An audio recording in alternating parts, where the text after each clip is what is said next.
cirujano de la Universidad del Valle.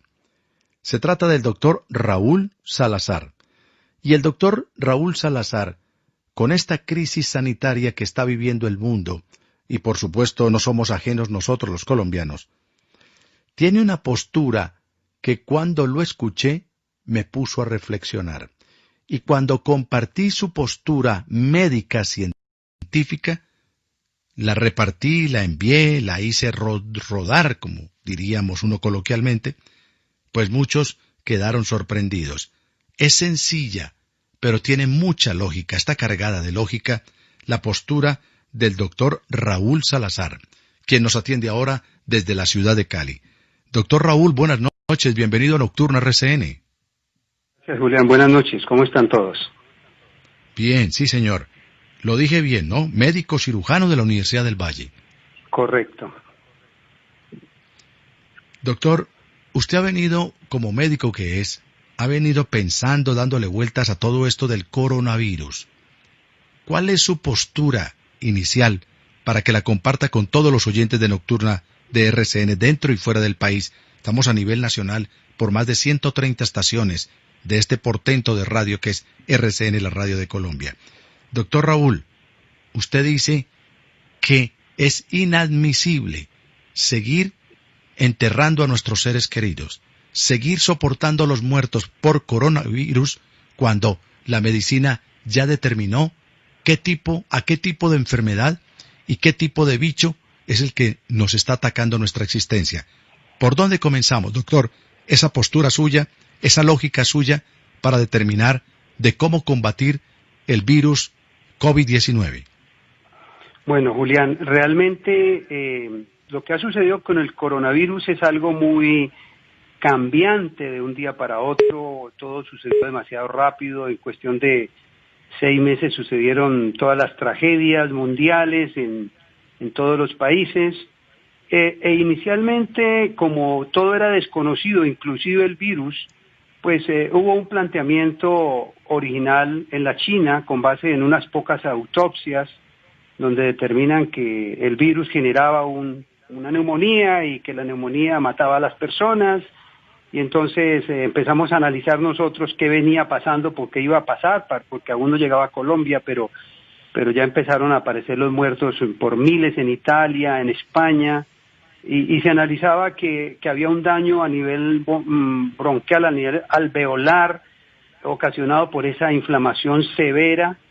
Y uno de los análisis que hicimos fue que claro, que el cuerpo reaccionaba al ataque del coronavirus, y esa reacción del sistema inmune creaba una inflamación masiva sobre la parte alveolar y impedía, por supuesto, el intercambio gaseoso, que por eso era que los ventiladores, ni siquiera los ventiladores servían, porque finalmente tenían que retirarle el ventilador a un paciente porque ya no había intercambio gaseoso. O sea, cuando le medían la saturación de oxígeno, él no tenía vida, a pesar de que lo tenían allí conectado a una máquina. La medición de la llegada del oxígeno a las diferentes áreas tisulares era evidente que no había llegada de oxígeno. Entonces, inicialmente se miró y se pensó que era una neumonía. Entonces, todo el mundo se enfocó por ahí, que era una neumonía ocasionada por un proceso inflamatorio, como casi que una respuesta inevitable, y todo el que tenía coronavirus lo único que hacía era observar cómo evolucionaba hacia el deterioro.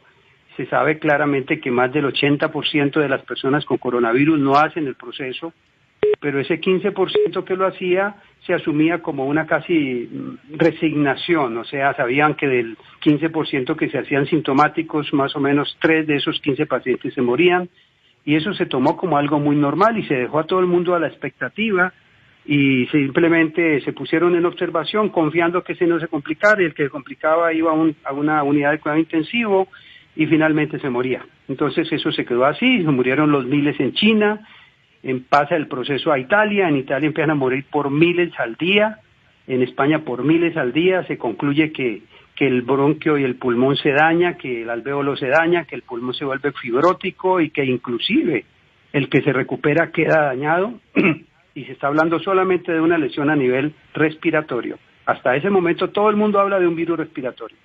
Sin embargo, en Italia se hacen las autopsias, se habla de 500 autopsias, no podemos saber el número exacto, pero en esas autopsias se confirma que además del proceso inflamatorio masivo, lo que llamamos tormenta de citoquinas, también se produce un tromboembolismo masivo, o sea, una formación de microcoágulos que son los que finalmente están dañando esa zona de intercambio gaseoso. Pero lo más grave es que se confirma que no solamente el tromboembolismo es a nivel respiratorio, es un tromboembolismo masivo. Y se va demostrando con el tiempo que el paciente ya no solamente tiene un daño a nivel respiratorio, sino en otros sistemas. Entonces se puede dañar el riñón, se puede dañar el corazón, e inclusive recientemente se sabe de un caso de un actor de Canadá que después del coronavirus le amputan una pierna porque había hecho un tromboembolismo masivo en otras áreas. Entonces, ¿qué es lo que nos pone a pensar eso? Pues que hay un momento en que el paciente crítico, porque ya sabemos que la mayoría no son críticos, la mayoría de la gente de coronavirus ni siquiera se da cuenta que lo tuvo. Es más, sabemos que el coronavirus como virus no es el que mata a las personas, ya estamos diciendo lo que es la respuesta del cuerpo es la que lo mata, o sea que prácticamente a mí me mata mi propio sistema inmune. ¿Qué quiere decir?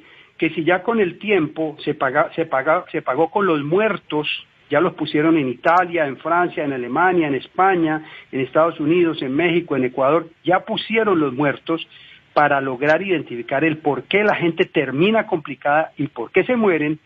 Entonces la inquietud nuestra es, y lo empiezan a cuestionar algunos médicos en Bolivia, el doctor Unzueta, en El Salvador la doctora Barrientos y otros médicos en otros países, yo empiezo a preguntarme por qué razón, si ya sabemos en qué va a terminar el paciente, antes de que se vuelva tremendamente grave, cuando él se hace muy sintomático pero aún no tiene el daño, ¿por qué no intervenir allí? O sea, ahí hay un análisis al cual hemos invitado al gremio, a las instituciones e inclusive al gobierno a revisar el protocolo, porque el protocolo hasta ese momento era el paciente sintomático de coronavirus lo vamos a manejar con acetaminofén y loratadina, lo cual tiene sentido, pero si fuera leve, ¿cierto? Leve es un dolor de cabeza, un poquito de fiebre, ok, ese es un manejo entendible, pero el paciente se volvió muy, muy agudo y aún se le dejó aislado en su casa con acetaminofén y loratadina. O sea, ahí hay una falla que puede ser corregida en favor de la humanidad, en favor de nuestros compatriotas, en este caso en Colombia, porque ya se demostró con resultados que hay gente respondiendo masivamente a la intervención en esa etapa de la enfermedad. O sea, ya lo tenemos y tenemos los casos.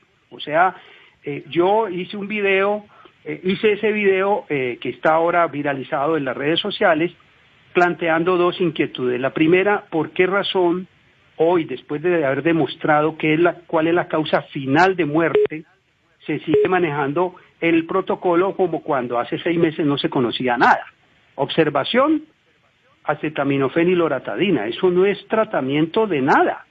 O sea, ese paciente y mandarlo para la casa.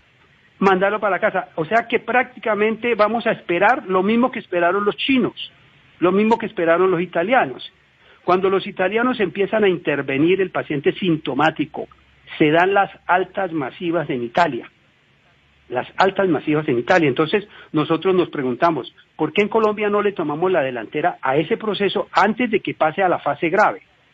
Es que ya lo están haciendo. Inclusive, yo tengo ya revisando. Por ejemplo, mire, en Leticia, a principios del mes de mayo, se encontraron 16 ancianos en el ancianato de Leticia y 10 funcionarios enfermos diagnosticados con COVID.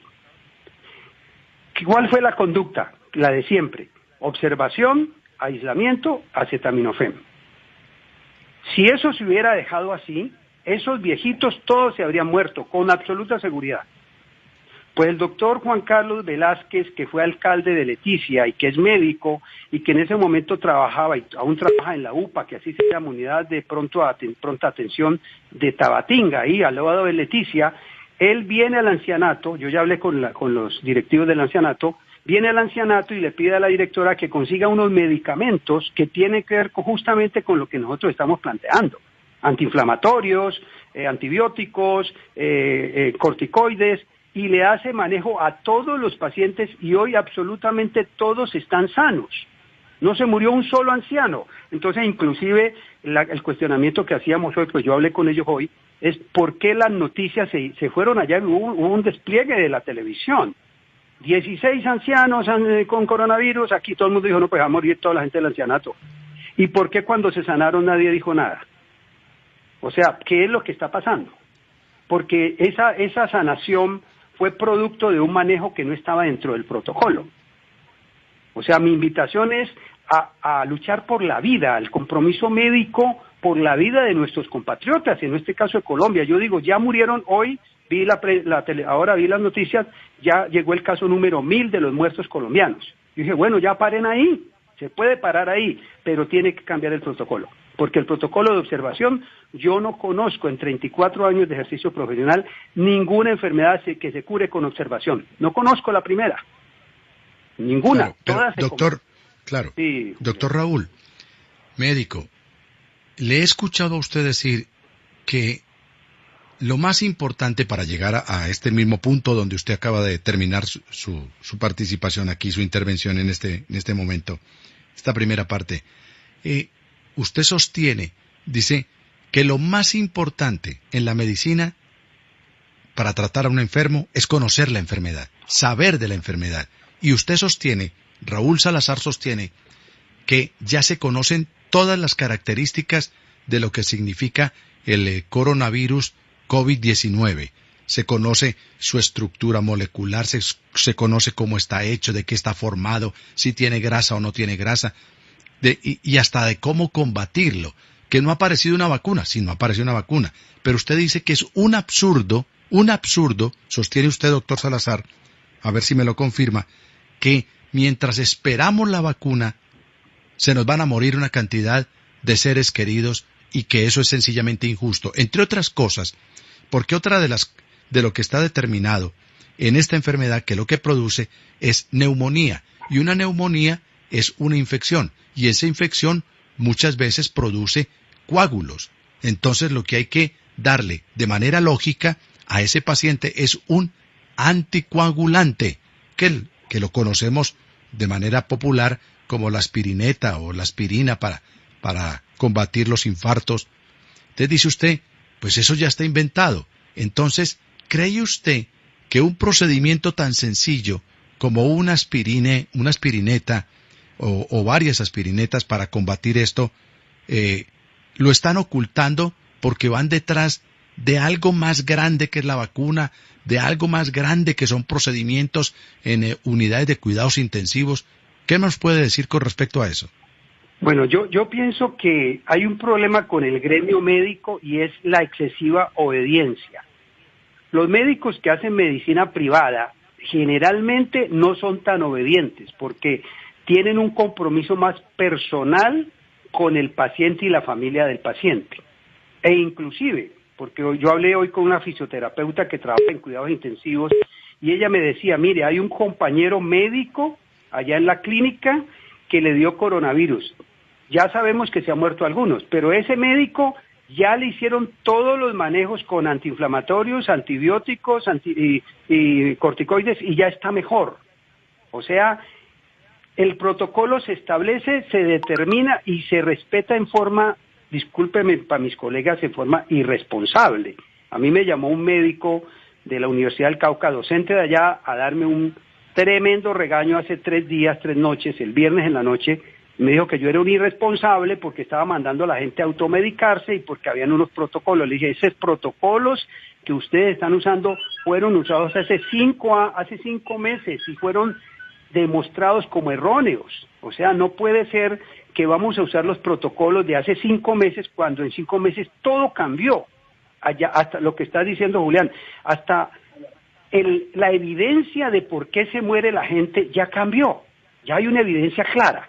Ya sabemos que el paciente está en una línea fina y los médicos tenemos la responsabilidad de evitar que él pase la línea fina del estado crítico no complicado al estado crítico complicado. ¿Cuál es estado crítico no complicado? El paciente con coronavirus sintomático, que le duele el cuerpo, que le duele el tórax, que tiene fiebre, que está muy enfermo pero aún no se ha ahogado.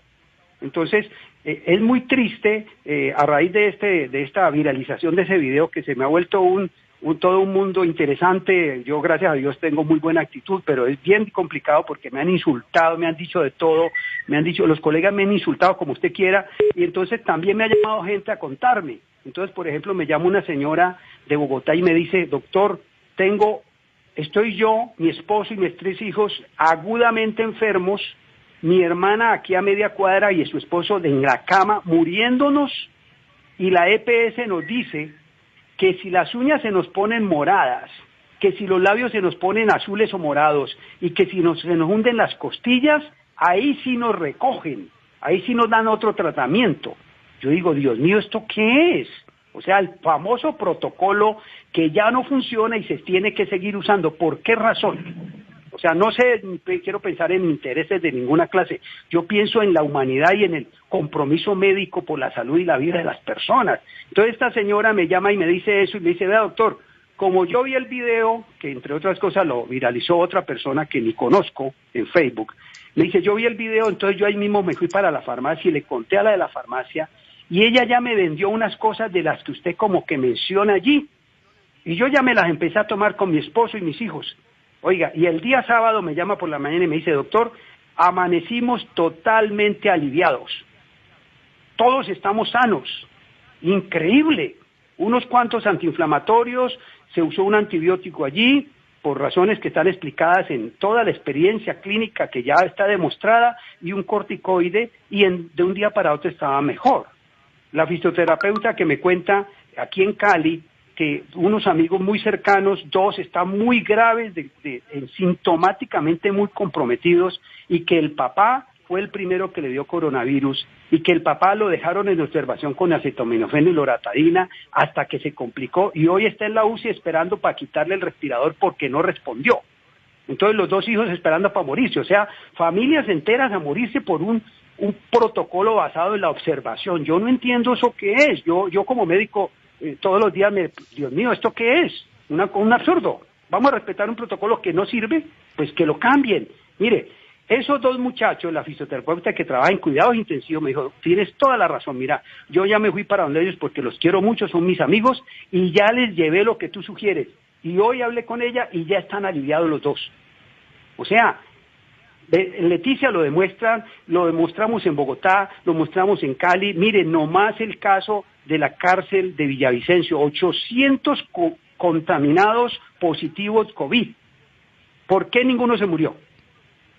Porque el interno, eso sí es un pensamiento personal, el que está en una cárcel, él no obedece, él es desobediente, él no hizo caso al protocolo. Estoy seguro que esos internos en la cárcel de Villavicencio, viendo por internet propuestas de antiinflamatorios, de aspirina, me imagino que todos se tomaron su aspirina con limón, y todos tomaron jengibre, y todos hicieron bebidas y todo, y nadie se volvió agudo. Que esa era la pregunta que me hacía un periodista anoche de Villavicencio, que me entrevistaron en un noticiero de Villavicencio. Él me decía, ¿usted qué opina? Dice, la desobediencia. Eso salvó a esas 800 personas. Lamentablemente, en el coronavirus se asumió una actitud demasiado obediente, muy, valga la palabra fea, de borrego. O sea, yo hago lo que ordene el protocolo, un protocolo que demostró que se hubieron centenares de miles de muertos en todos esos países, claro, pero ya llegamos a Colombia. Doctor Salazar, pero me disculpa, pero si uno no le cree al médico, si uno no le cree a los organismos de salud, entonces ¿a quién le va a creer? Porque pues uno no es médico, uno no es experto, sí, y entonces uno va a decir, no, pues, y no va y se toma de pronto lo que no es, y eso se agrava.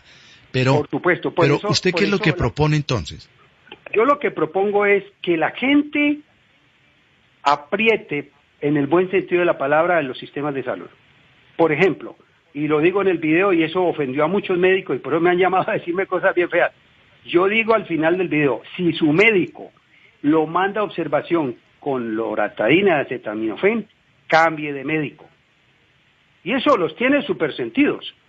Y cuando hablé de la automedicación, yo no estoy mandando a nadie a hacer automedicación porque yo soy médico de la del Valle y nunca he usado inclusive ni siquiera aspirina. Yo toda la vida he usado homeopatía, he usado Ganoderma lucidum, que es un hongo que se da en Asia, en Malasia, y he tratado enfermedades las que quiera, y todos los pacientes se han mejorado sin necesidad de medicamentos.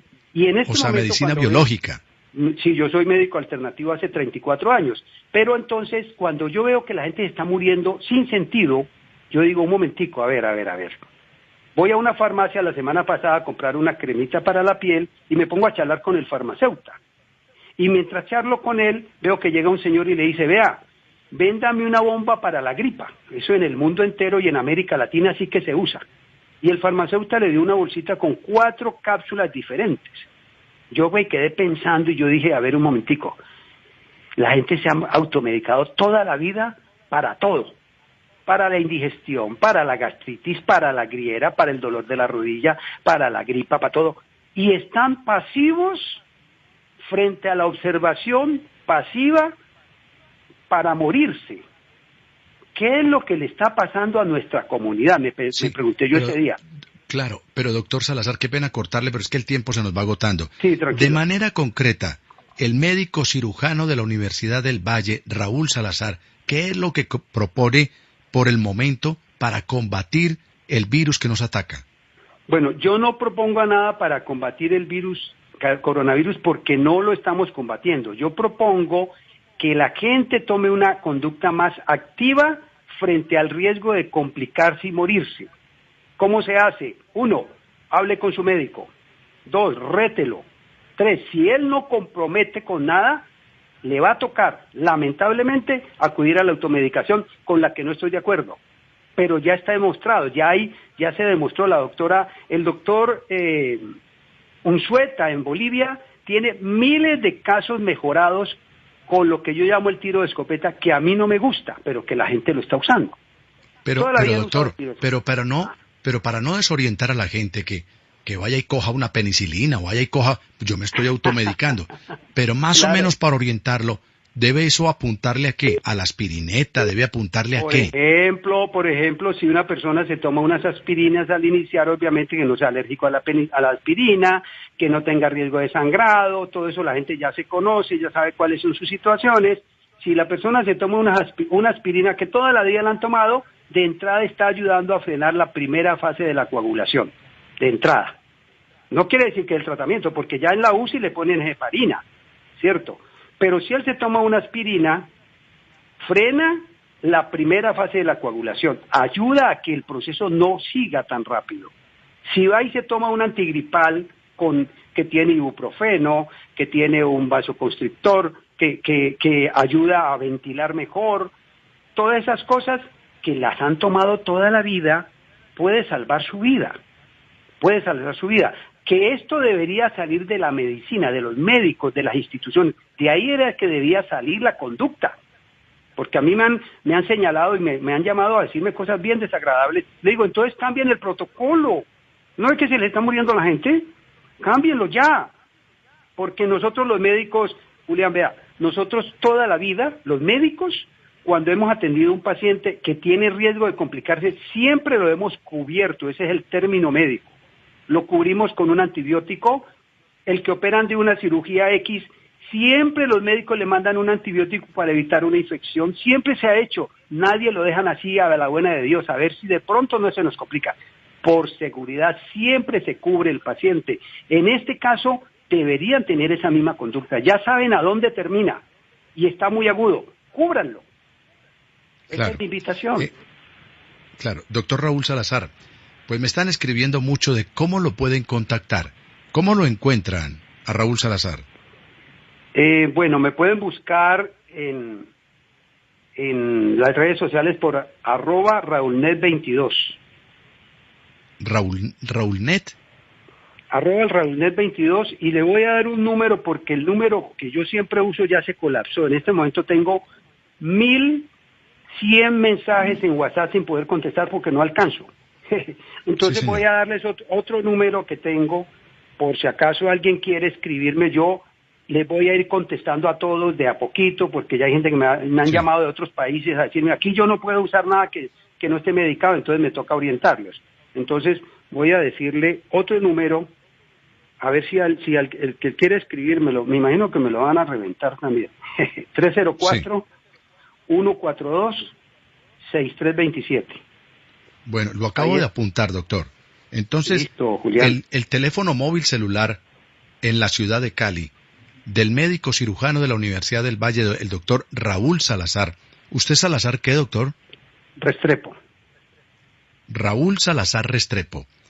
Es el siguiente. Sí me está 304. mirando mi mamá que es la Restrepo. Es que qué pena con ella. Claro, es que usted la estaba dejando por fuera. Usted la estaba dejando por fuera. Con ella. Sí, ya. Mamá, ya te incluimos. Sí.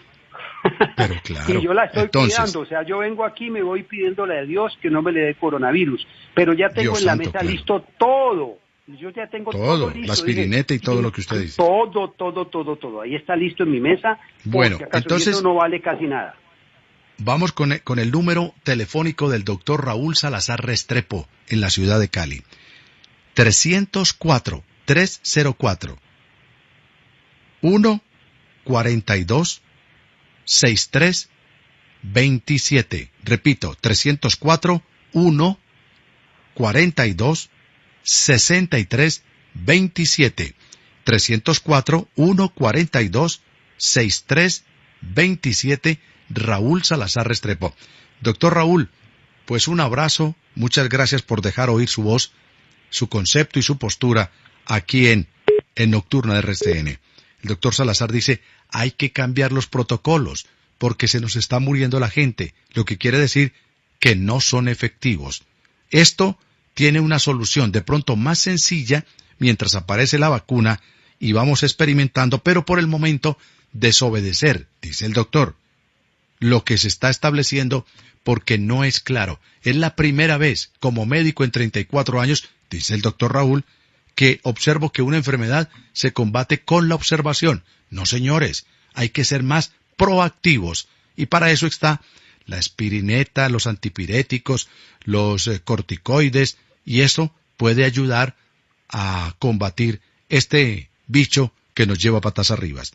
304 142 6327. Raúl Salazar Restrepo. Médico, un abrazo y gracias por atendernos aquí en Nocturna de RCN. Gracias, Julián, a ustedes y gracias por luchar por la vida, porque tenemos que salvar nuestra gente.